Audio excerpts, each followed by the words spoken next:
오늘은 우리가 복에 대한 이야기를 한번 해보려고 합니다. 우리가 성경을 읽으면 복에 대한 이야기가 참 많이 나옵니다. 복. 여러분들도 좋아하고 제가 좋아하는 복입니다. 예. 여러분 성경을 시작하는 창세기에서부터 복이 나오죠. 창세기 1장을 보면 하나님께서 아담과 하와를 딱 지으시고 제일 먼저 그들에게 하신 말씀이 무엇입니까? 하나님이 그들에게 복을 주시며 그들에게 생육하고 번성하여 땅에 충만하라 이렇게 말씀하십니다. 복을 주시며 그 말씀을 하시는 거예요. 그리고 여러분 이게 성경의 제일 처음이라면 성경의 제일 마지막 어디입니까? 요한계시록이죠. 요한계시록 제일 마지막 장인 22장에 보면 이렇게도 이야기합니다. 보라 내가 속히 오리니 이 두루마리의 예언의 말씀을 지키는 자는 복이 있으리라 하더라. 여러분 이렇게 말씀합니다. 여러분 그러니까 한번 생각해 보십시오. 성경의 처음 창세기 여러분 거기에서부터 제일 마지막 이 요한계시록이 마무리되는 그 22장에까지 아주 중요하게 다루고 있는 핵심 중에 하나가 뭐라는 겁니까? 이 복이라는 겁니다. 그죠? 여러분 하나님은 우리에게 복 주시기를 원하시며 여러분 모든 복이 모든 만복이 여러분 하나님으로부터 오는 줄 여러분 믿으시기 바랍니다. 아멘. 그죠? 여러분 우리는 이런 믿음을 가지고 있어인지 여러분 사실 우리는 아주 오랫동안 이런 이야기를 많이 들어왔고 많이 해왔습니다. 어떤 이야기입니까? 예수 믿으면 복 받는다. 그죠? 예수 믿으면 복 받는다는 이야기를 참 많이 우리가 많이 해왔고 들어왔습니다. 익숙해져 있죠. 그리고 여러분 우리가 교회가 이렇게 막 부흥하던 그 시기 70년대 80년대 이 시기를 여러분 이 개발 성장하는 이 시기와 딱 맞닥뜨려서 우리가 막 잘 살아보세 하면서 복을 많이 받고 싶어 하기도 했었습니다. 한국 교회가 그렇죠. 여러분 그리고 또 이런 우리에게 하나님께서는 정말 많은 복을 주셨습니까? 안 주셨습니까? 많이 주셨습니다. 많이 주셨어요. 여러분 전 세계의 역사를 어디를 찾아봐도 식민지도 경험했고 이 내전도 일어났지 않습니까? 이 내전도 겪었던 그 나라 중에서 이렇게 힘있게 일어난 나라가 여러분 있을까요? 없습니다. 그죠? 우리나라 말고는 없습니다. 여러분 그만큼 하나님께서 우리에게 많은 복, 정말 많은 복을 우리에게 주셨다라는 것을 우리 역사 속에서도 발견할 수 있다는 거예요. 하지만 여러분 우리가 이렇게 하나님으로부터 많은 복을 받았지만 정작 우리가 이 받은 복을 어떻게 사용해야 하는지 혹은 하나님께서 우리에게 복을 주실 때 우리가 어떤 삶을 살아가기를 기대하고 계시는지 이런 걸 제대로 생각해 본 적은 사실 없습니다. 그래서 여러분 오늘 우리는 본문의 말씀을 보면서 함께 이런 주제를 가지고 함께 묵상하려고 합니다. 여러분 우리가 지난주에 보았듯이 룻기 2장을 시작하면서 보아스라는 인물이 딱 등장했습니다. 그런데 여러분 이 보아스가 2장에 나와서 여러분 어떤 모습을 보여주고 있습니까? 여러분 이 보아스가 했던 첫 번째 대사가 몇 절에 나오냐 하면 우리가 지난주에 읽었던 4절에 나와요. 오늘 보면 바로 앞에 나오죠. 4절에 나오는데 우리 4절 말씀 우리 같이 한번 읽어보겠습니다. 2장 4절 가시겠습니다. 시작. 마침 보아스가 베들레헴으로부터 와서 너희와 함께 하시기를 원하노라 하니 그들이 대답하되 여호와께서 당신에게 복 주시기를 원하나이다 하니라. 아멘. 여러분 이게 보아스가 나오는 첫 번째 대사라면 여러분 또 8절을 보시기 바랍니다. 8절에 보면 이 보아스가 룻을 만나서 처음 하는 말이 이렇게 기록되어 있는데 우리 8절 말씀도 우리 함께 같이 읽습니다. 시작. 보아스가 룻에게 이르되 내 딸아 들으라. 이삭을 주우러 다른 밭으로 가지 말며 여기서 떠나지 말고 나의 소녀들과 함께 있으라. 아멘. 여러분 우리가 지난주에 봤지만 이 보아스는 어떤 사람이라고요? 유력한 사람이었습니다. 힘이 있고 권세가 있는 영향력이 있는 그런 사람이었어요. 그런데 이 보아스가 자기 밭에서 일하는 사람들에게 했던 첫 마디가 뭡니까? 하나님이 너희와 함께 하시기를 원하노라. 여러분 이렇게 축복하고 있는 거예요. 복을 베풀어 주고 있는 겁니다. 그리고 여러분 또 자기 밭에 와서 이삭 줍기를 하고 있는 그 롯에게 하는 첫 마디가 또 뭐였습니까? 이삭을 주우러 다른 밭으로 가지 말고 여기에서 다른 소녀들과 함께 요거 계속해라 이렇게 이야기하고 있는 거예요. 여러분 그러니까 유력한 사람, 힘이 있고 능력이 있고 영향력이 있었던 그 보아스가 그 힘과 권세를 가지고 지금 뭐 하고 있는 겁니까? 다른 사람을 향해서 축복해 주고 있는 거예요. 다른 사람들을 그 자기가 가지고 있는 힘을 가지고 능력을 가지고 배려해주고 있고 다른 사람을 이렇게 돌아보고 있는 그것을 우리에게 보여주는 겁니다. 사랑하는 여러분, 우리가 사는 이 시대를 가만히 좀 살펴보면 참 우습습니다. 웃긴 일이 좀 있어요. 뭐냐 하면 우리 모든 사람들은 다 뭐가 되고 싶어 합니까? 부자 되고 싶어 합니다. 그죠? 또 어떤 사람들은, 또 많은 사람들은 사람들의 존경을 받고 인정을 받는 높은 자리에 올라가고 싶어 합니다. 이거 마다할 사람 아무도 없어요. 돈 많이 버세요. 높은 자리에 올라가세요. 그죠? 다 그거 원합니다. 하지만 여러분, 모든 사람들이 다 그런 마음을 품고 있는데 여러분, 이런 사람들이 정작 정말 부자인 사람들을 향해서는, 정말 높은 사람들, 이 권세를 가지고 있는 사람들을 향해서는 여러분 뭐 합니까? 욕해요. 그죠? 뒤돌아서서 막 씹고 험담하고 욕하기가 바쁩니다.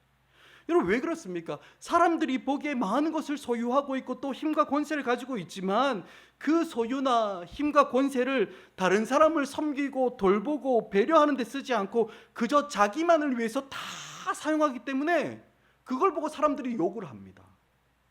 하지만 여러분, 사람들은 이렇게 욕을 하면서도 자기는 또 어떻습니까? 자기만을 위해서 돈을 사용하고 싶고 자기만을 위해서 힘과 권세를 사용하려고 부자도 되고 싶고요, 권세자가 되고 싶어하는 그 마음. 여러분, 이런 이중적인 마음을 가지고 있는 것이 우리 사람들의 마음인 겁니다. 여러분, 그런데 문제는요, 이런 이중적인 우리의 모습을 사탄 마귀가 철저하게 파고든다라는 겁니다.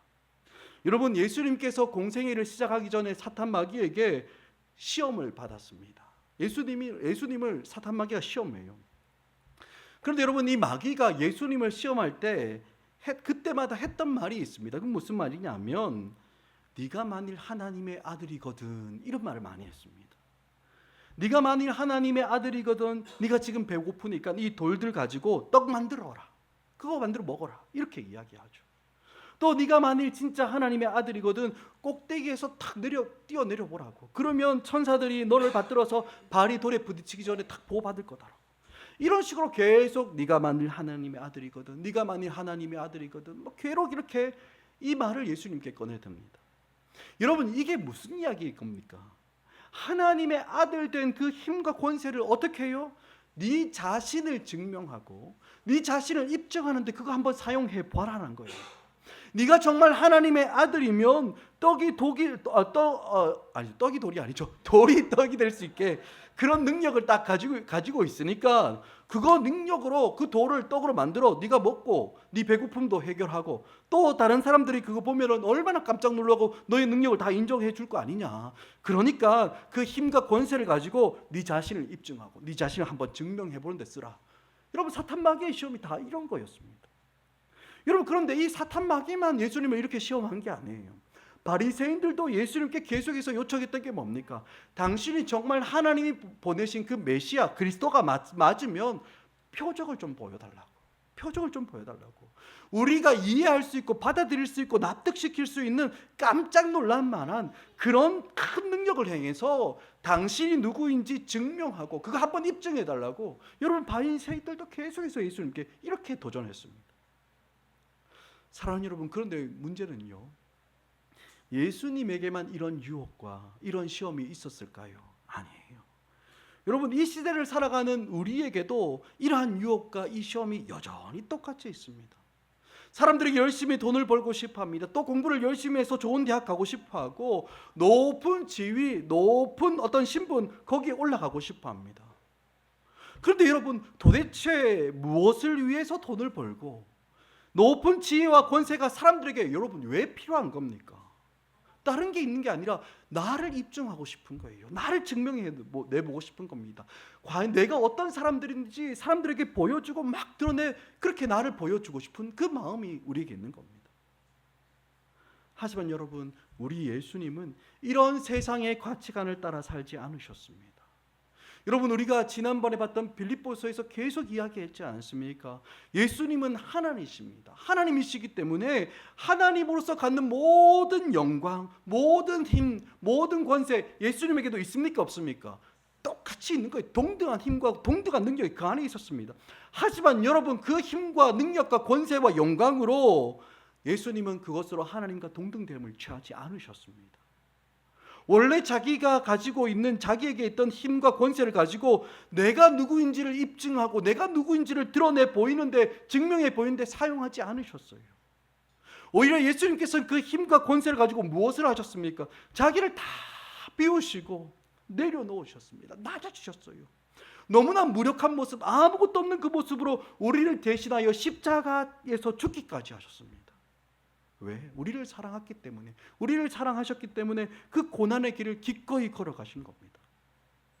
사랑하는 여러분, 사탄 마귀가 또 이 세상이 우리에게 요구하는 것이 무엇입니까? 네 스스로의 힘을 네가 가져서 스스로를 증명하라고, 네 스스로를 입증하라고, 그 이야기를 계속해서 요구합니다.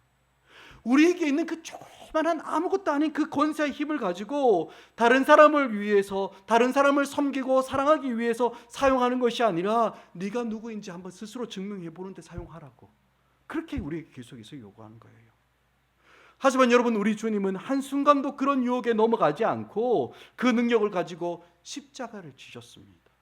자기를 부정하고 자기를 희생하고 죄인들을 돌보시고 죄인들의 모든 허문들을 대신 지시기 위해서 주님께서는 그 능력을 사용하시지, 그 능력을 가지고 자기를 내세우고 자기를 입증하는데 쓰려고 하지 않으셨던 겁니다. 여러분, 이와 비슷하게 오늘 본문에 나오는 보아스를 한번 보시기 바랍니다. 보아스, 그는 유력한 사람이었습니다. 힘이 있고 능력이 있고 권세가 있는 사람이었어요.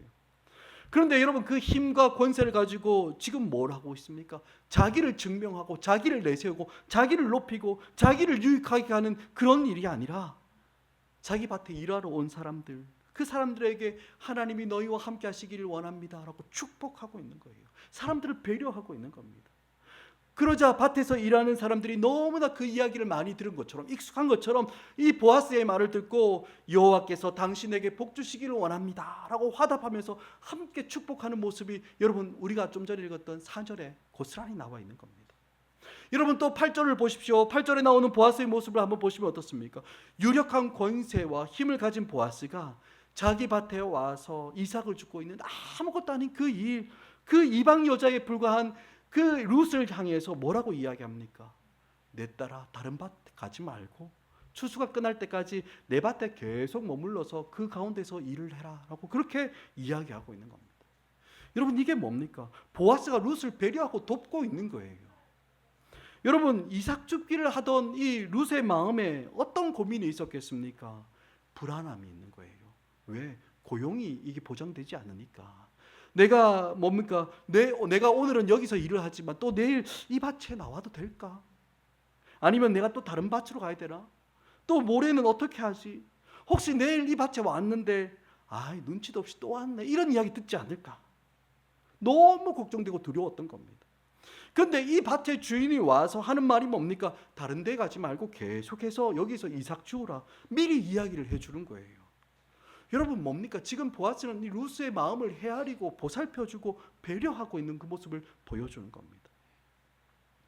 여러분, 권세 있는 사람이, 아쉬울게 아무것도 없는 사람이, 너무나 아무것도 아닌 보잘것없는 한 사람의 마음을 헤아리는 것은, 여러분, 이것은 은혜를 아는 사람이 아니면 불가능한 일인 겁니다.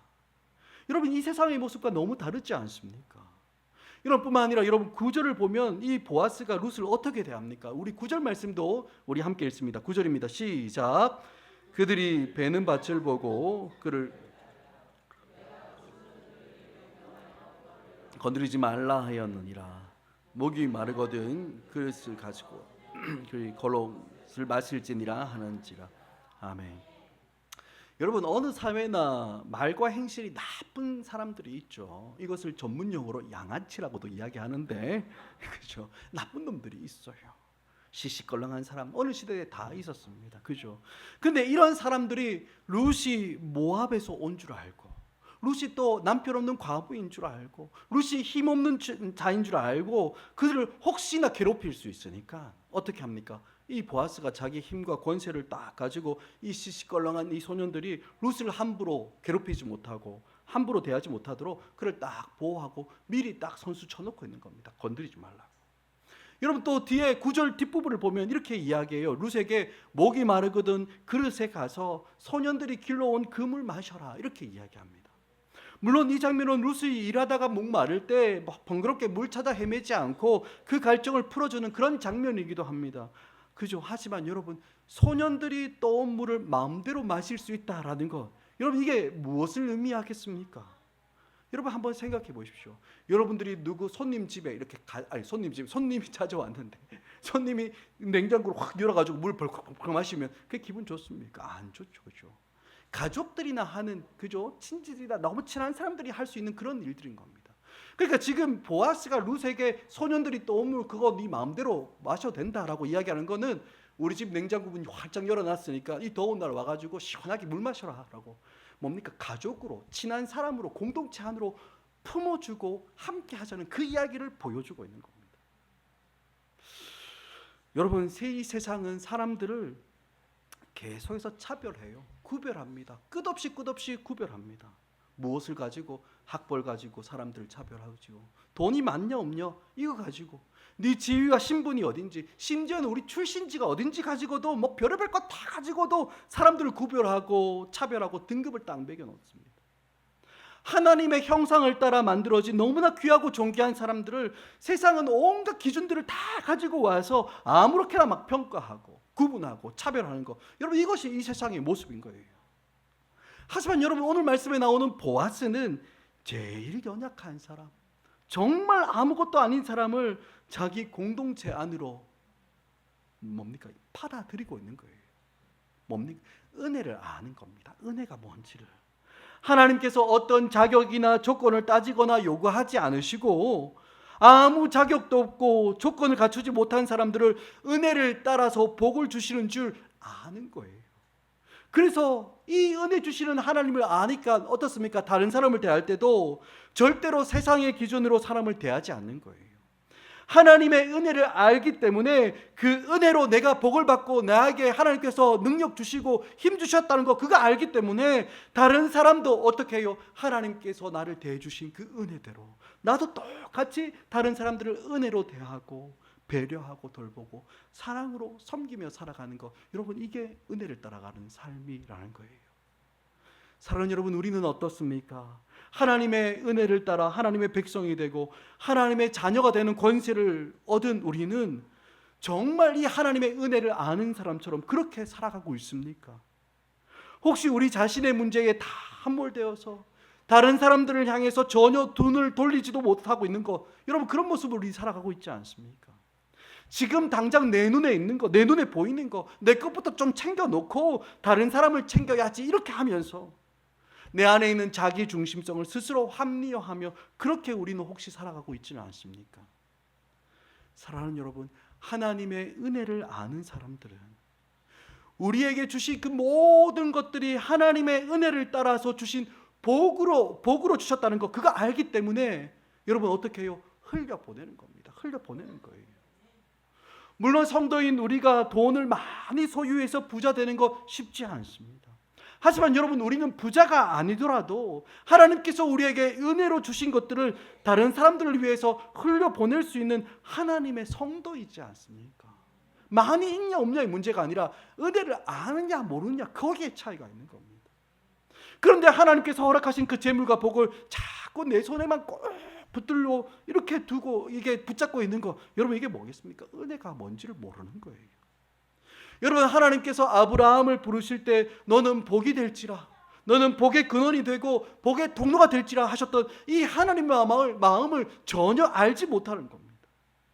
하나님의 은혜를 아는 사람들은 하나님께서 복으로 주신 것들을 가지고 어떻게 합니까? 나를 위해서 내가 꼭 손에 붙잡고 있는 것이 아니라 오히려 힘든 자들을 돌아보고 약한 자들을 배려하며 사랑을 흘려보내는 그런 통로로, 복의 근원으로 그렇게 살아간다라는 것을 성경은 우리에게 보고 있는 겁니다. 그런데 여러분, 이런 섬김과 사랑을 받고 있는 룻을 한번 오늘 보시기 바랍니다. 여러분, 정말 은혜를 알고 은혜를 받는 사람들의 또 다른 모습을 이 룻에서 발견할 수 있어요. 여러분, 우리 10절 말씀 우리 한번 읽어볼까요? 10절 같이 읽습니다. 시작.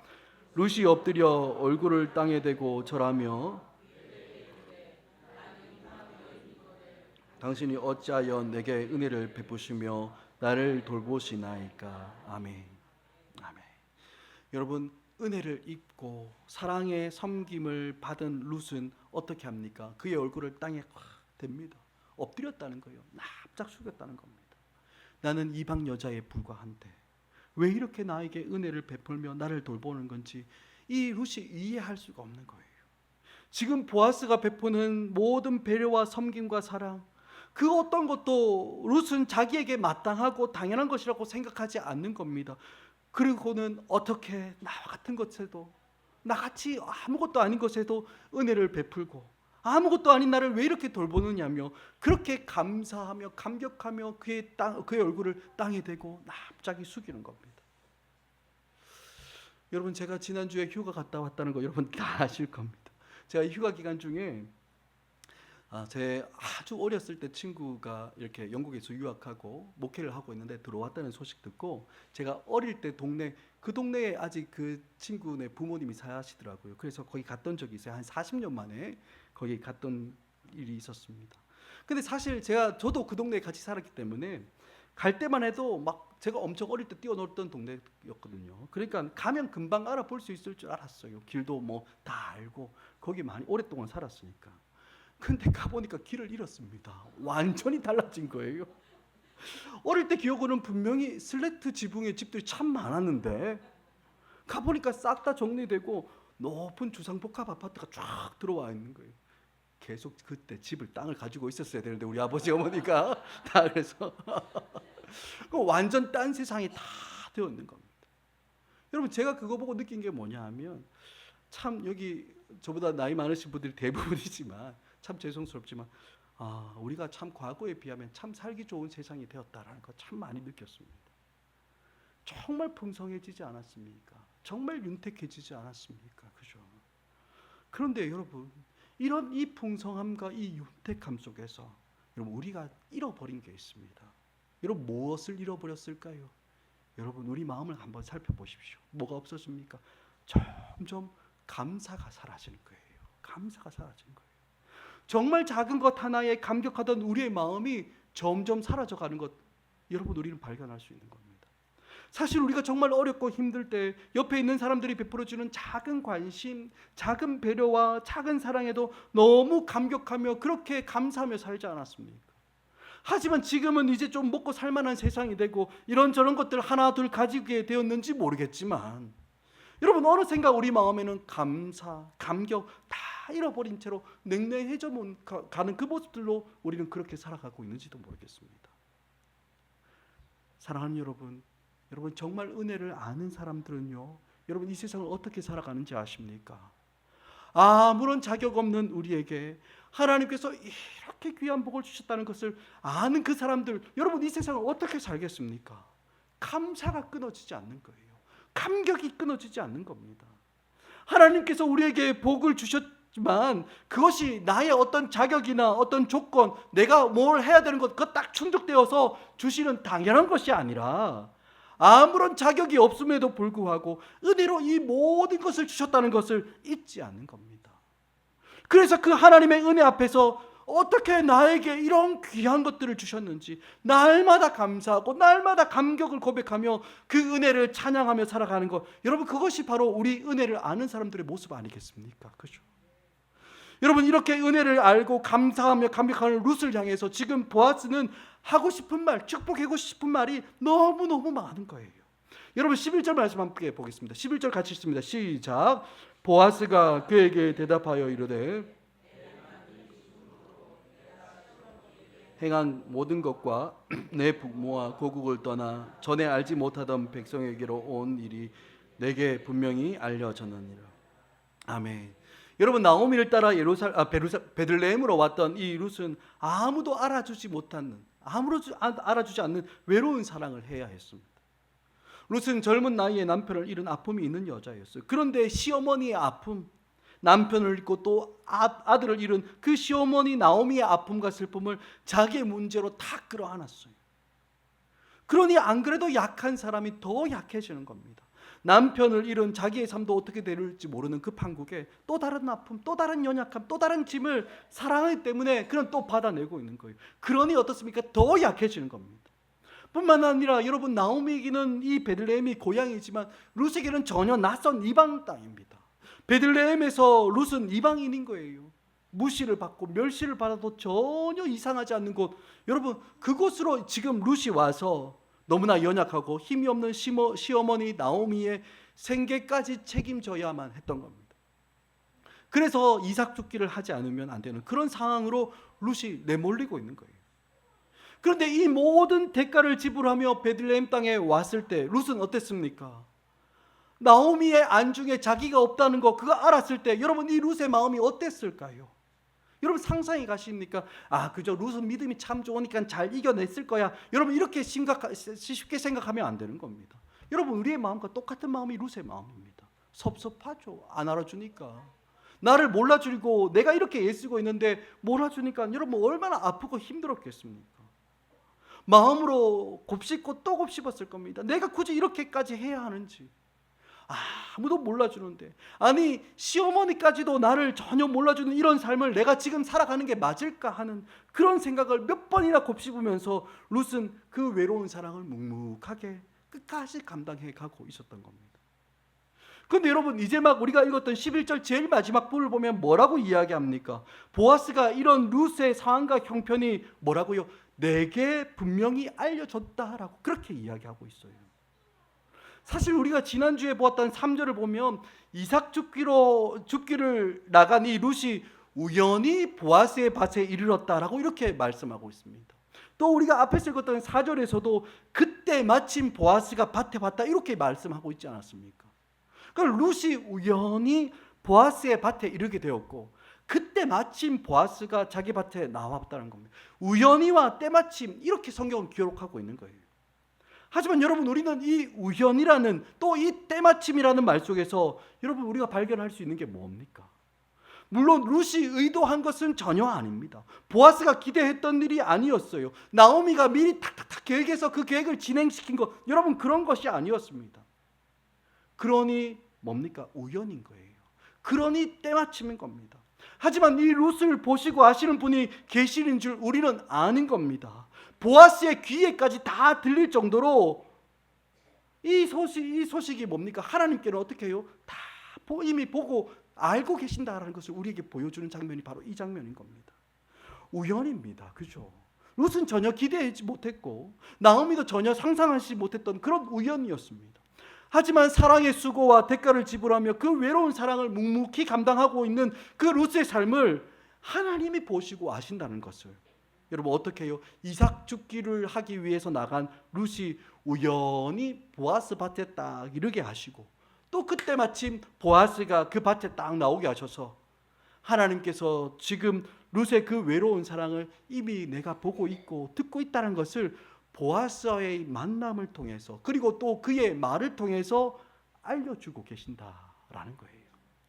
사랑하는 여러분, 우리가 하나님의 은혜를 따라 믿음으로 너무나 외롭지만 이 헤세드의 사랑, 책임지는 사랑을 하며 살아갈 때 여러분, 우리 하나님은 반드시 우리를 보고 기억하시는 줄 여러분 믿으시기 바랍니다. 여러분, 그러니 사람들이 알아주지 않는다고 너무 억울해할 필요가 없다라는 겁니다. 그렇죠? 사실 사람들이 좀 알아주는 게 우리에게 무슨 보탬이 있겠습니까? 그렇죠? 우리가 앞에서도 이야기했지 않습니까? 사람들이 알아주면 뭡니까? 뒤돌아서면 뭐 한다고요? 욕하기 바쁩니다. 우리가 다 그래서 잘 알지 않습니까? 그렇죠? 여러분, 이런 게 우리 사람의 본성이에요. 그렇죠? 그러니 이런 사람들이 알아주는 게 뭐가 그렇게 중요하겠습니까? 하나도 중요하지 않습니다.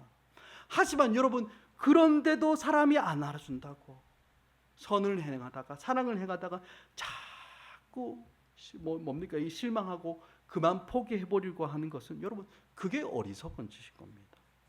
여러분, 하나님이 보시고 아시고 또 알려지도록 하시는 그때가 반드시 오게 되는 겁니다.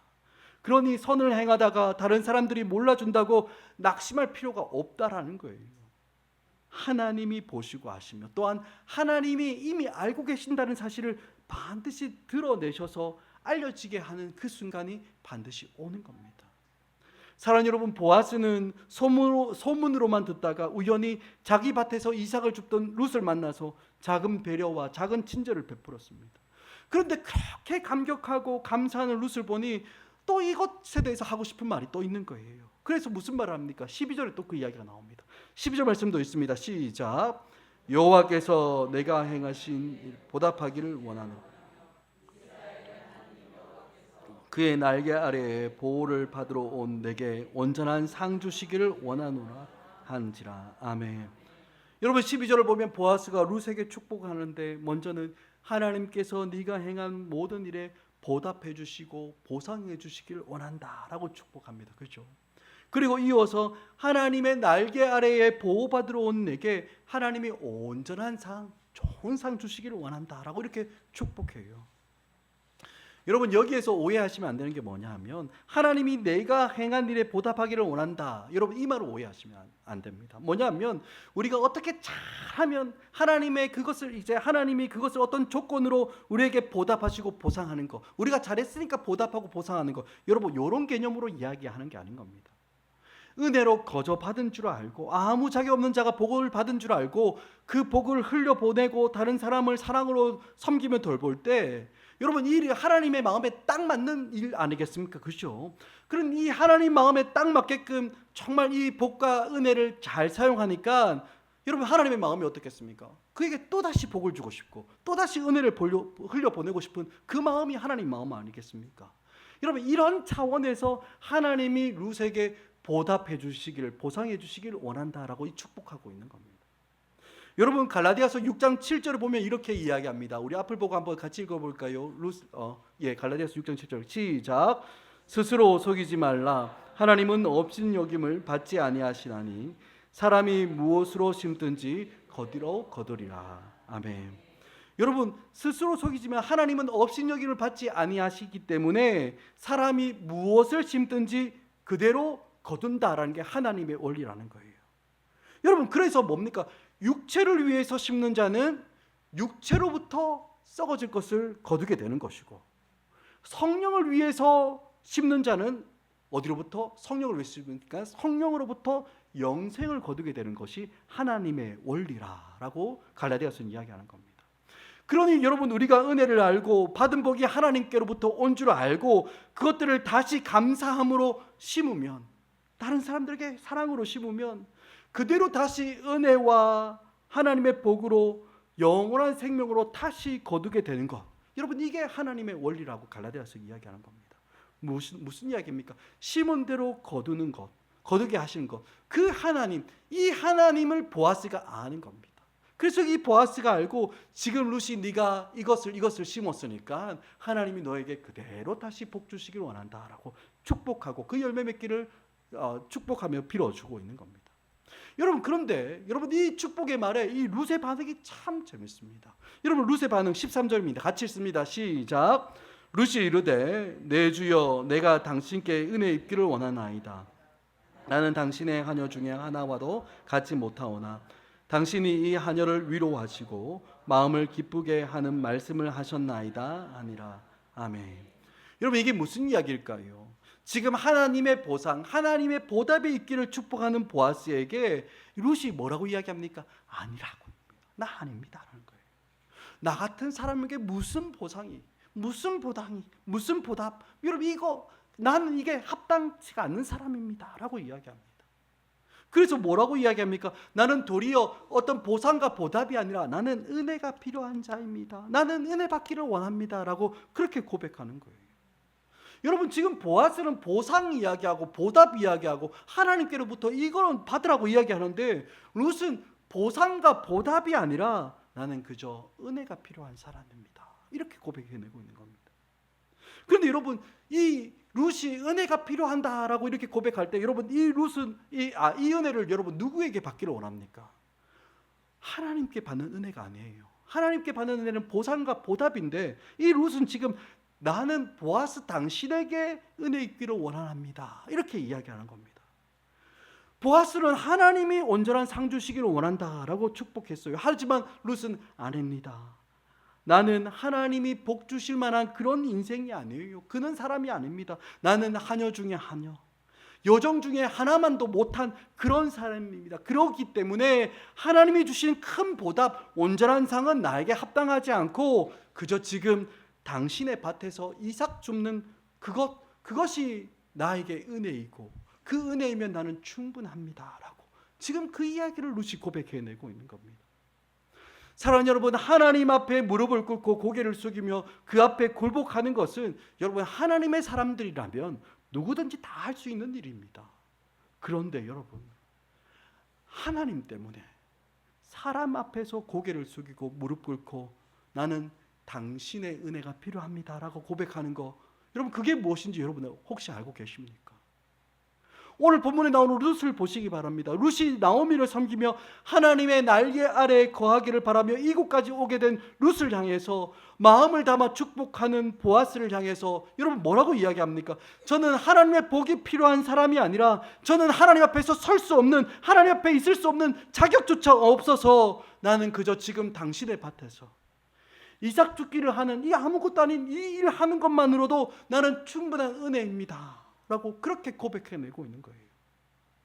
이 땅에 사는 모든 사람들은 자신을 특별하게 생각하고 나는 특별한 대우를 받아야 한다고 그렇게 생각하며 살아갑니다.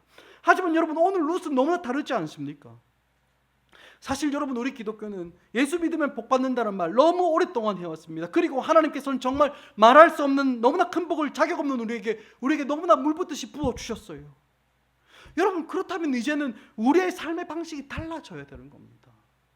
오늘 본문에 나오는 보아스처럼 룻처럼 우리가 살아가는 삶의 방식이 어떻게 달라집니까? 내가 가진 저처럼, 내가 능력 있는 자처럼 그렇게 살아가는 것이 아니라 정말 은혜를 아는 자의 삶의 모습으로 우리가 바뀌어야 되는 겁니다. 어떻게 해요? 정말 보아스처럼 바뀌어야 되는 거예요. 하나님께서 우리에게 은혜를 주신 그 귀한 복들을 다른 사람들을 섬기고 돌보고 사랑하기 위해서 더 많이 희생하고 더 많이 손해보고 정말 책임지는 마음으로 흘려보내며 그렇게 살아가는 겁니다. 왜? 은혜를 알기 때문에. 뿐만 아니라 자기 스스로를 향해서는 오늘 본문에 나오는 룻처럼 대하는 거예요.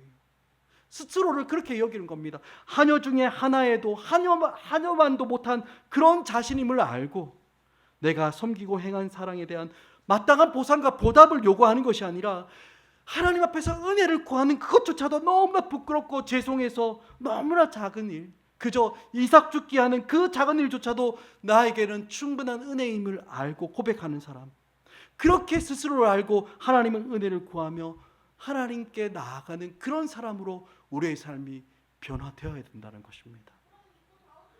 여러분 말씀을 맺겠습니다. 사랑하는 여러분, 오늘 본문을 보면요 정말 은혜를 아는 두 사람이 나옵니다. 보아스와 룻이죠. 하나님께로부터 받은 그 힘과 권세와 자원을 자신을 증명하고 과신하는 데 쓰는 것이 아니라 연약한 자를 섬기고 돌보는 데 사용하는 여러분 이 보아스가 정말 은혜의 사람인 겁니다. 뿐만 아니라 아무런 자격 없는 우리에게 베풀어 주신 그 은혜를 기억하며 겸손하게 고개를 숙이고 감사와 감격으로 응답하고 있는 이 룻이 바로 은혜를 아는 그 사람이었던 겁니다. 여러분 정말 바라기는 오늘 본문에 나오는 이 보아스 룻처럼 우리에게 주신 그 은혜, 우리에게 주신 그 복 날마다 감사와 감격이 끊어지지 않고 다른 이들에게 이 받은 은혜와 복을 흘려보내는 하나님의 축복의 통로로, 하나님의 복의 근원으로, 아니 하나님의 복으로 살아가는 우리 모두가 되길 주님의 이름으로 간절히 축원합니다. 아멘.